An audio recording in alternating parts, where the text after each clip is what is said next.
Hi, and welcome back to the channel. Today I'm here with Michelle and Anna. They're going to be demonstrating. We're going to begin today's class with a brief wrist warm-up. So because of all the stuff that we do on our hands in yoga, especially Vinyasa yoga, the wrists can kind of get burnt out if they don't have good mobility. So we're going to figure out how to get mobility through the wrists. So come to a kneeling position. You can sit with your toes curled under. You can sit with your toes pointed back. You could even put a block underneath your buttock like Michelle's going to do. You can take one block, 2 blocks, whatever feels comfortable. You just sit back onto that and then upright yourself. So we're just going to start by taking the wrists through their range of motion. So first I want you, with your palms turned up, to pull your knuckles back towards your elbows, just using the strength of your own forearm muscles. So feel those forearm muscles turn on to pull the hands like that, and then draw the pinkies towards each other. And then pull the front of your forearm so that your fingers curl towards you. And just feel those muscles in your forearm turn on to help to move the wrist. Then take the thumbs out to the side like you're trying to push out, rotate outward, and then come around for the circle. So you're just basically making a circle. Let's do that 2 more times, but go nice and slow so you can actually feel the muscles in your arms making the circle. And I want you to just feel where you feel any limitation in your wrists. Then change the direction of the circle going in the other way. Notice if it feels like there's any catchy spots. All right, now come onto your hands and your knees. So that's one of the most common repetitive strain injuries that I see in yoga, so I just wanted to throw it out there. Now, what we're gonna do is take the hands just slightly wider than shoulder distance, and we're gonna do a little warm up for the core. Now, as you press into your hands, I want you to start to screw your armpits forward without locking your elbows. Push down, turn from the armpit, and then make sure that your rib cage is in so that your core is engaged. Now, maintaining that one leg at a time, step back into plank pose. Feel your new and improved wrist. As you push into the ground, push into your knuckles. Feel your arm muscles turn on to support you. Feel your strong shoulders here. The better connection you make pushing into your hands, the more you feel your shoulders turn on. Open up the space in between your shoulder blades. Keep your hips up in line. Now, keeping your lower back nice and long, bring your right knee towards your right elbow. So without rounding your lower back, you might not be able to bring it up as high. And then change sides. Take your left knee up, nice and keeping the lower back long, not letting it round. Change sides, right knee up. Keep pushing into the hands. Turn the armpits forward. Change sides. Just 20 more times. No, I'm kidding.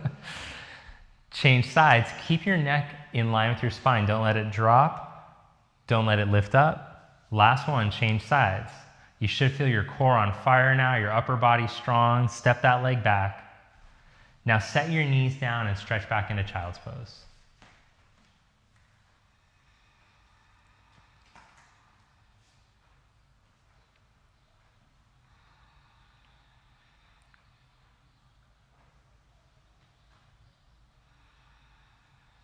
Come back up onto your hands and your knees and stretch back into downward facing dog.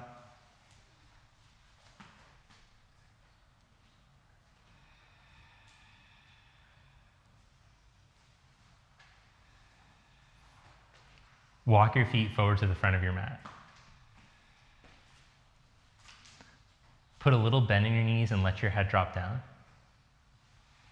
So feel with the bend in your knees that your hamstrings can release evenly.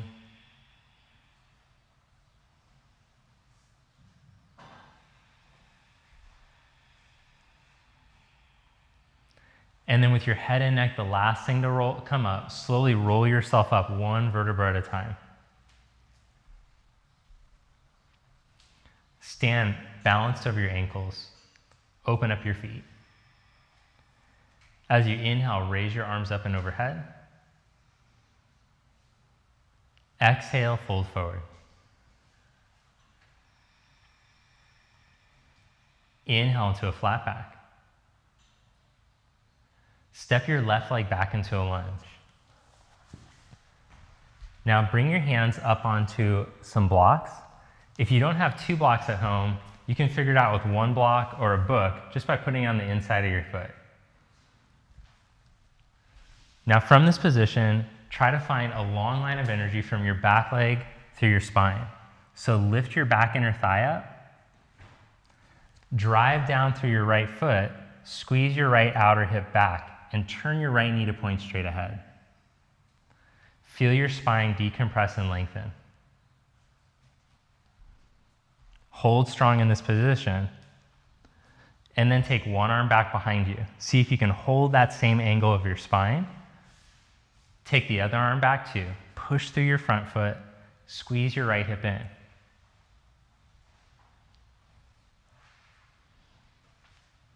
Now put your left hand back down onto that block and twist. Take your right arm up.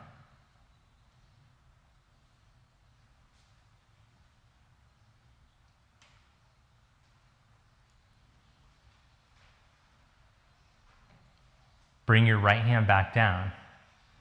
Step forward to the front of your mat. Fold forward, let your head drop. Inhale, come all the way up, raise your arms. Exhale, hands to your heart, Samastiti. Inhale, raise your arms up. Exhale, fold forward. Inhale, come into a flat back. Hands to your block, step your right foot back into a lunge.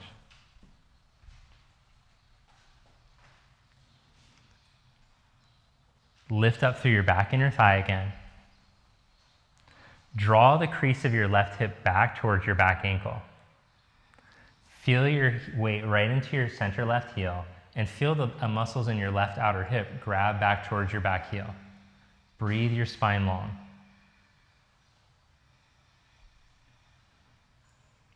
Then make sure with your head, you're not lifting your head or you're not dropping your head.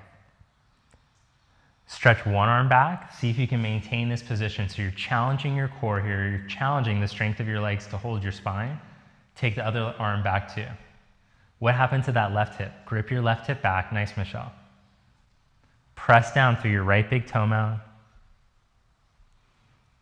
Then set your right hand down and twist. Take your left arm up.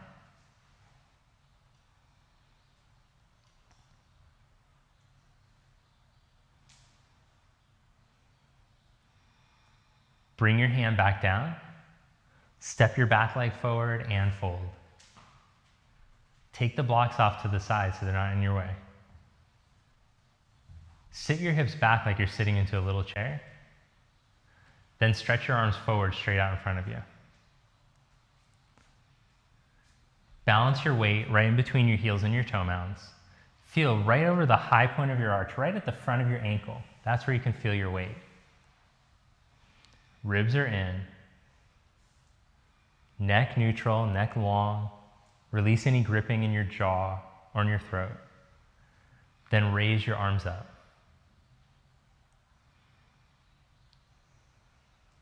Fold forward, Uttanasana. Inhale, come into a flat back, lengthen. Step back one leg at a time into plank pose. Hold in your plank. Keep your lower back long. Without your lower back rounding, bring your right knee to your right elbow, just like we practiced at the beginning. Change left knee to left elbow. Don't let your head fall. Don't lift your head up. Keep it in neutral. Change legs, right knee to right elbow. Change left knee to left elbow. Stretch back to downward dog.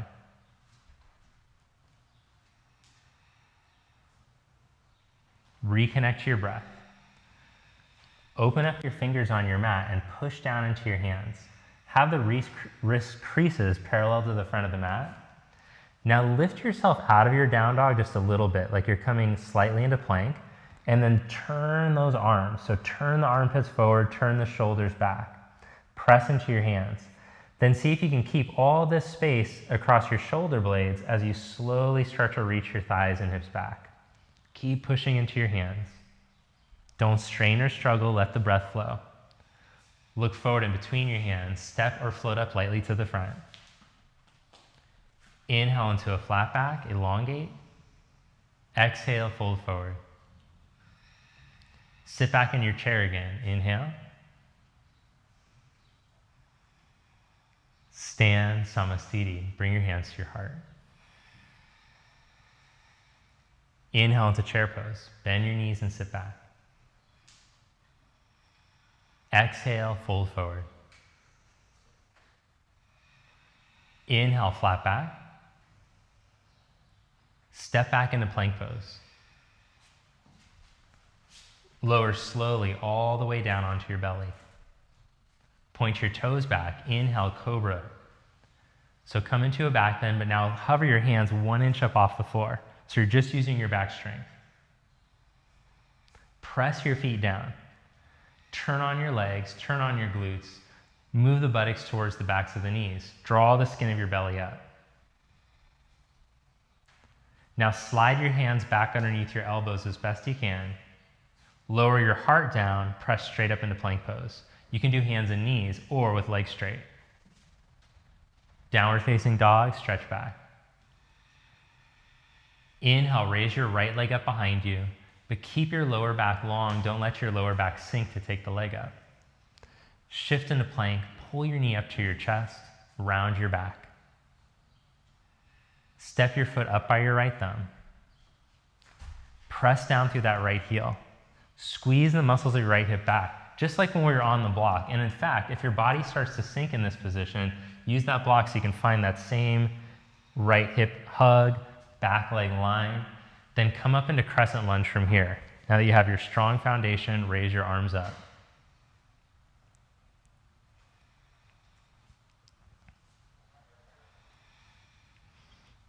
Now lift up a little bit more for me, Anna. There you go. Get length through your spine, reach those arms. Good, Michelle. Push into that right heel. Now the last thing I want you to do is pretend like you have a block in between your hands. See if you can bring your hands closer towards each other, but without the upper traps taking over. Let these muscles at the base of your back of your neck spread. One more deep breath here. Stretch past your fingertips. And now see if you can lunge just a little bit deeper so your right knee comes over your ankle. Bring your hands back down to the mat. Step back, plank position. Hold in your plank. Lower slowly all the way to your belly. Inhale, cobra with the hands up off the mat an inch. Feel your strong back muscles here.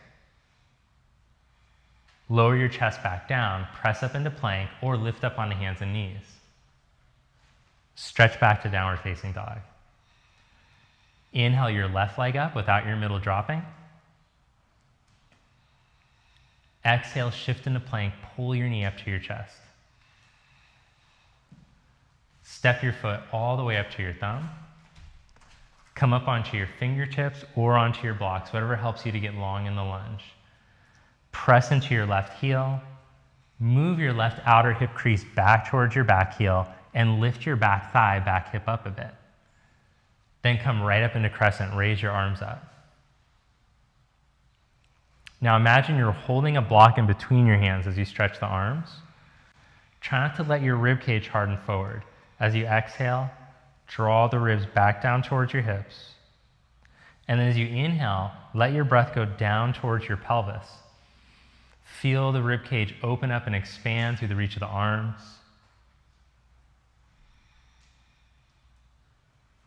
Now see if you can stretch your back leg a little longer. Now keep the stretch on your back leg as you push down through your right big toe mound, and then maybe you can lunge a little deeper without sinking in your lower back. Bring your hands back down, step back, plank position. Lower all the way onto your belly, nice and slow. Inhale into cobra, hover the hands up an inch. Now don't jam from your chin, keep the neck long. Instead, see if you can get in your upper back to move a little bit better. Lower your heart down, push up into plank pose. Hands and knees or legs straight, up to you. Downward facing dog, stretch back.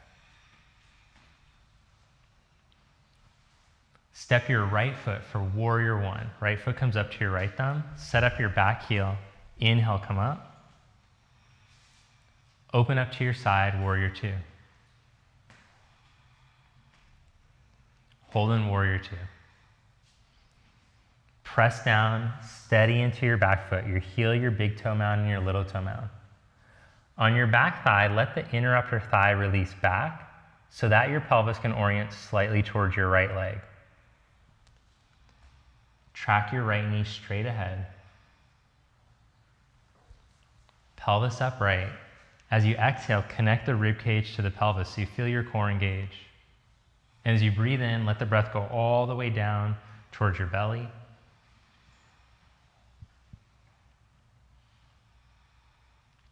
Then straighten your right leg, except for maybe a little micro bend. Hands to your hips. Tip from your pelvis out over your right thigh. Right outer hip moves back towards your heel. Place your hand down onto a block or onto the floor. Take your left arm straight up. You could also use your shin like Michelle was going to do.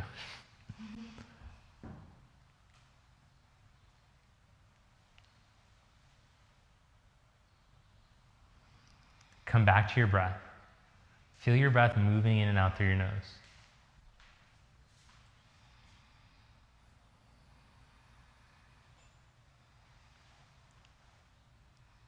Bend your right knee. Put your right hand a foot in front of your foot on the block or on the floor. Step your back foot a foot closer and then lean into your right foot. Raise your back leg up.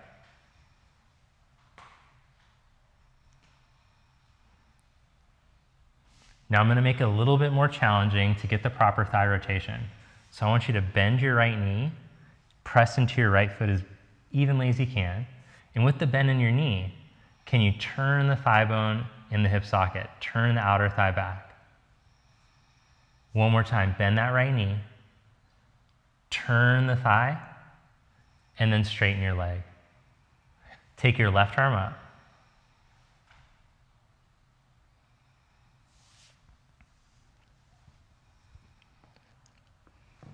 Bend your right knee and come back into warrior two pose. Good, nice transitions. Then place your right hand onto the inside of your right foot on the floor or on the block. Take your left arm straight up. Go inside, ladies. There you go.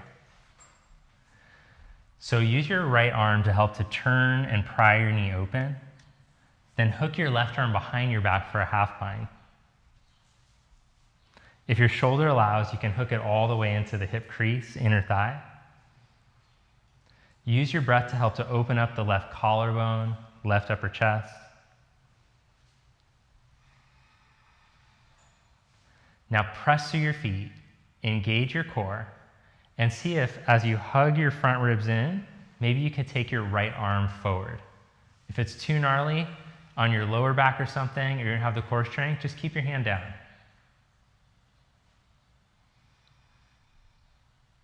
Bring your right hand down. Take your left arm up. Bring your left hand down, so both hands are on the ground on the inside of the foot now. Spin your back heel up. Step back into plank position.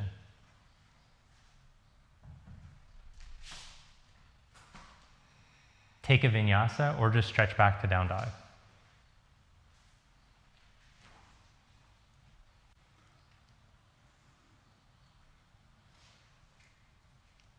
Step your left foot for warrior one.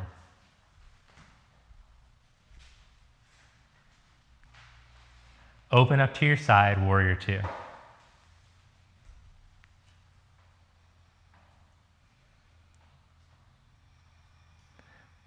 Seal your back foot down into the ground. The pinky toe, big toe mound, center heel.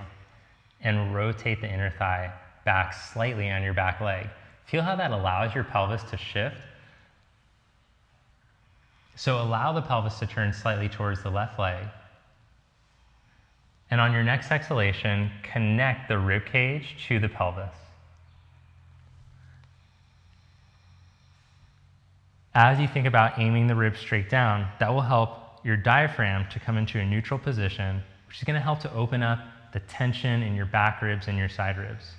Still focus on the breath going all the way down towards your belly. See if you can drop your thigh another inch deeper. Good, keep your arms strong. Arms up in line with the shoulders, but don't let your neck take over. Feel your strong deltoids. Now straighten your left leg, except for maybe a little micro bend, hands on your hips. Now before you go to tip out over your leg, turn your left hip back a little bit, then hinge from your hip and put your hand down onto your shin, ankle, block, or floor.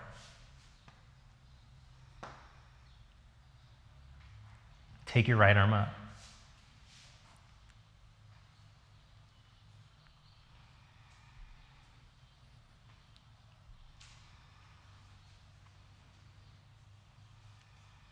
Reconnect to your breath and notice where you're straining or overdoing. So see if you can let go of any of the feeling of like, I have to make this perfect, or I really have to struggle in this pose. If that's your tendency, just chill out a little bit. On your exhalation, drop some of that down. Just be in the pose. Feel your breath moving. Now bring your right hand to your hip. Bend your left knee for Ardha Chandrasana. Put your hand a foot in front of your foot on the block or on the floor. Step your back foot closer and then lean into your foot and raise your back leg. Now let's get into that foundation. So bend your left knee. Bend it deeply like you're doing chair. Push into your foot, your heel, big toe, and little toe mound. Now remember, balance isn't something that's fixed, so allow yourself to keep looking for balance in the foot. Rotate that left thigh in the hip socket. Turn it more than you think. Turn, turn, turn. And feel that the muscles in the glute max, glute med are having to turn on to stabilize you and support you. Turn that thigh, and then from there, see if you can straighten the leg, maintaining all that rotation. Good job. Open up and take your arm up once you're steady, or you can just keep your hand on your hip. Breathe through your nose.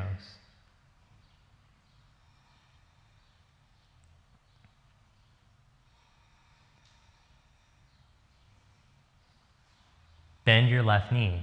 Take a smooth step back into warrior two. Good, now we're going for quad burn. I know it feels pretty intense at this point, but drop it just a little bit deeper. Put your hand out on the inside of your foot. Block or floor is your call depending on your flexibility. Take your right arm up. Now because Anna's tendency is to hunch over just a little bit, I'm going to slide her up onto the tallest block, and that'll help the spine to get nice and long. That's better. Wrap your right arm behind your back. Now what about that left outer buttock and hip?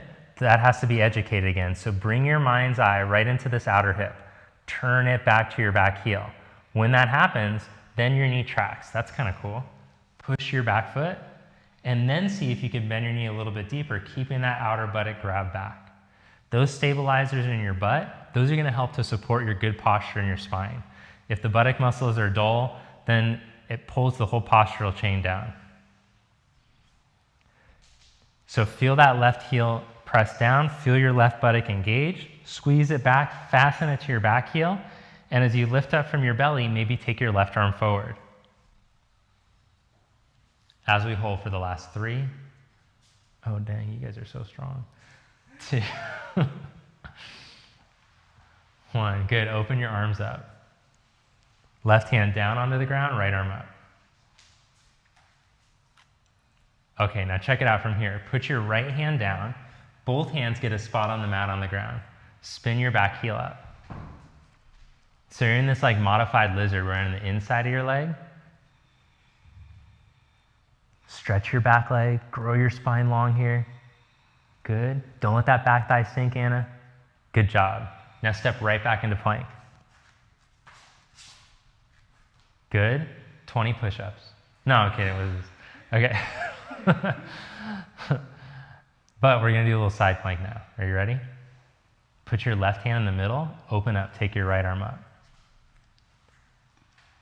Now Michelle's going to modify. She's going to lower her left knee down onto the ground, and she's just going to work on creating this nice line of energy from the ankle to the shoulder to the ear. Now something we've been focusing on is the tendency to overextend in the lumbar and at the TL junction, which is something that Michelle and I really struggle with. So to help with that, she's gonna draw her front hip bones up a bit and glue her rib cage down to her pelvis. Now, I can tell that she feels like she's hunched over now, but you could see that she's straight. So keeping this, we're gonna see if we can breathe into the side ribs more. Anna's gonna try to do the same thing. It's hard as hell because she's been holding for forever. Slowly come back into plank pose. Good. And remember, you can always drop your knee if you need to, Anna. Put your right hand in the middle and open up. Side plank on the other side. So our core, our pelvis, our rib cage, and our neck are what drive our movement. And we want to be able to sync them together. So keep the pelvis in neutral. Hug the rib cage down. Feel the neck nice and long. Your head isn't falling forward. Now that you feel this, you might feel different muscles stretching, like this tight chest, the tight pecs.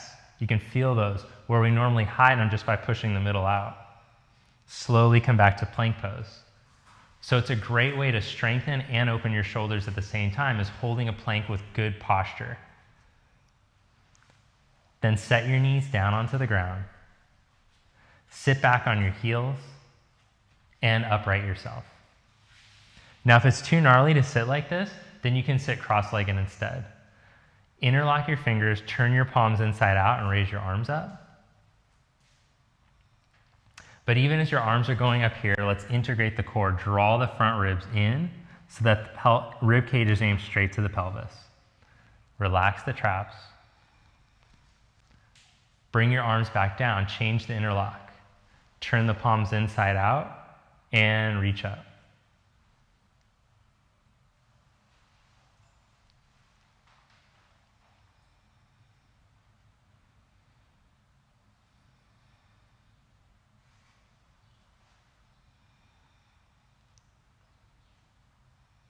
Bring your arms back down. Now, if the knees are healthy enough to, you're gonna walk your hands back a foot behind you. Now, if the knees are gnarly, you're gonna pretend like the knees are gnarly. Okay. You're gonna come into a reverse plank position. So you're gonna have a seat on your butt, take your hands back a foot, and then lift your hips up. But Michelle, could you do it from the kneeling position?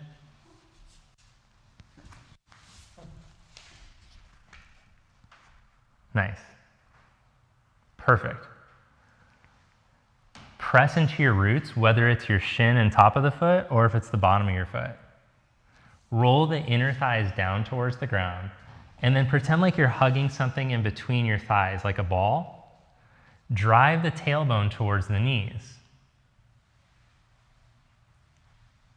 Open up across your collarbones as you inhale, and then feel your front bottom ribs hug down to your pelvis again, so you're really getting the opening up in your chest. Lower your butt back down. Good job. Now lie down onto your belly.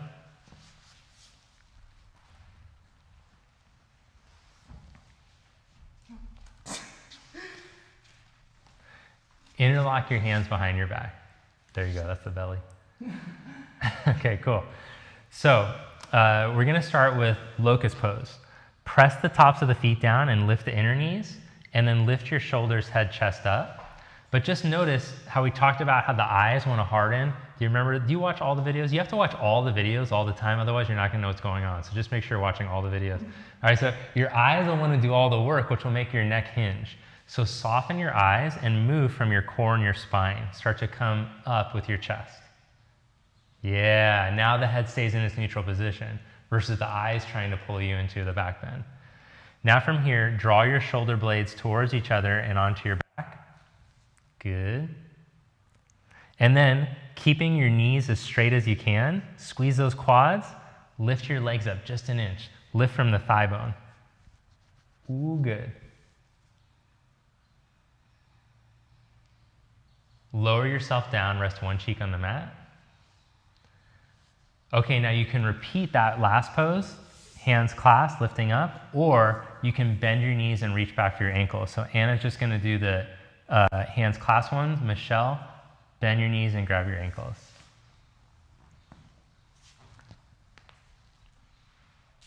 Now with this one, if you have a tendency to have lower back issues, you're gonna lower your chest a little bit and just work on lengthening here. Otherwise, if the lower back is healthy, you're welcome to go up into the full position like Michelle originally showed. Honor your body. Do what feels like it's opening you up instead of causing you more tension. Lower yourself back down.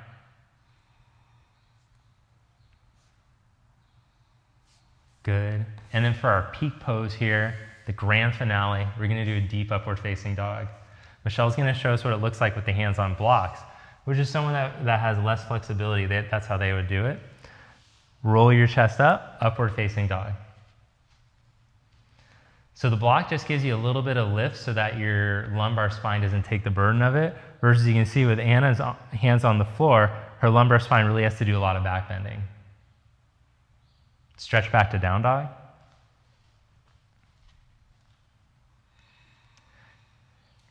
Raise your right leg up behind you, inhale, and then bring your right leg up for single leg pigeon.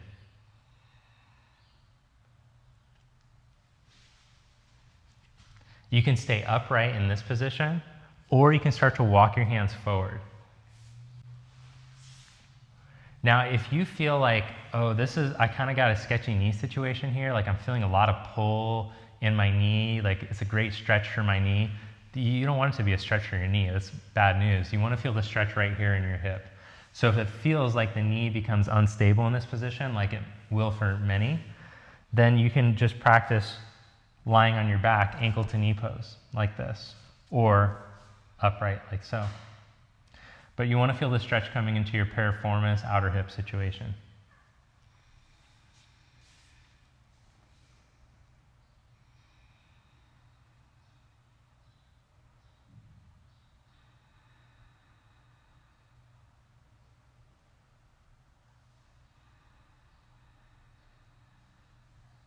Stretch back to downward facing dog.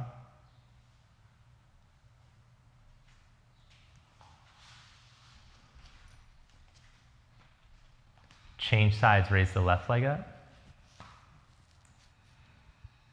And then bring your leg into single leg pigeon.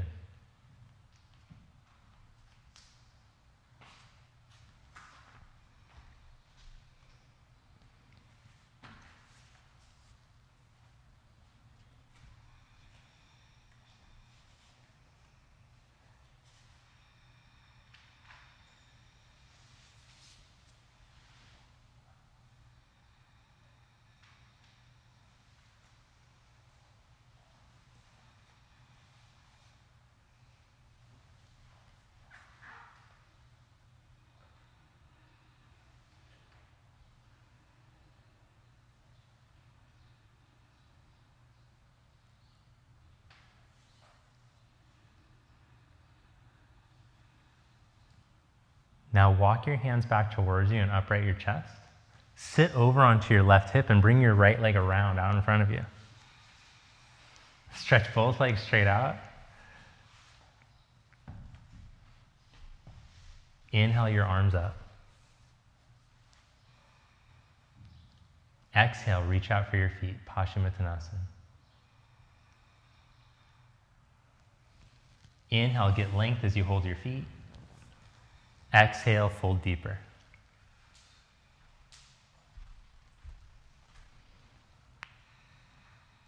Now, if you're more limited in your forward bend, you're going to put a little bend in your knees, and this is actually going to help the hamstrings to stretch more evenly, as opposed to just yanking at the connection at the back of the knee, which is just going to create more sciatic nerve tension. This way, your hamstrings start to open up and release. And then look how Anna's neck starts to integrate naturally, which cues the vagus nerve to send the rest and relax and stretch and chill signal through the whole body. That's what we want when we stretch. We don't want to be tensing up. Oh, can I stretch myself deeper? I'll jam myself deeper and I'll eventually get more flexible. That's not the way it works. I wish you could force your way. No. Just chill out and breathe.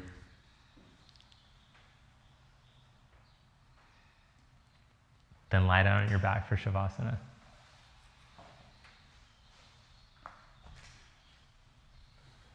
Turn your palms to face up.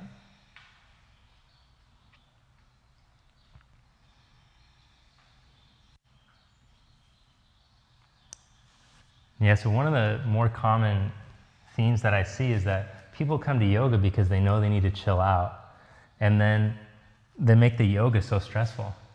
So I want you to give yourself permission now, if you've been straining and struggling a bit, to just completely relax in Shavasana.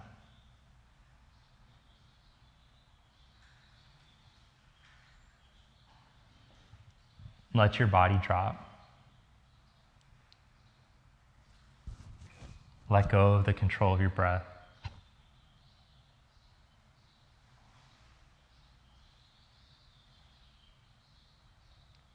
Relax deeply.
Scan your body and notice how calm you feel at the end of your practice.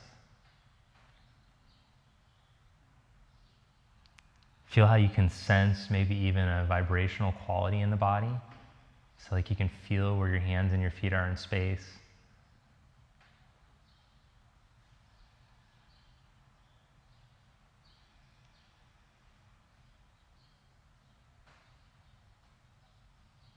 So feel how even as you feel super calm and chilled out, that it feels like there's a good flow of energy in the body.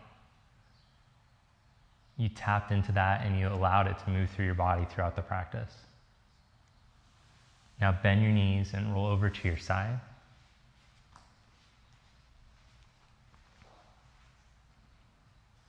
Press yourself gently up to seated.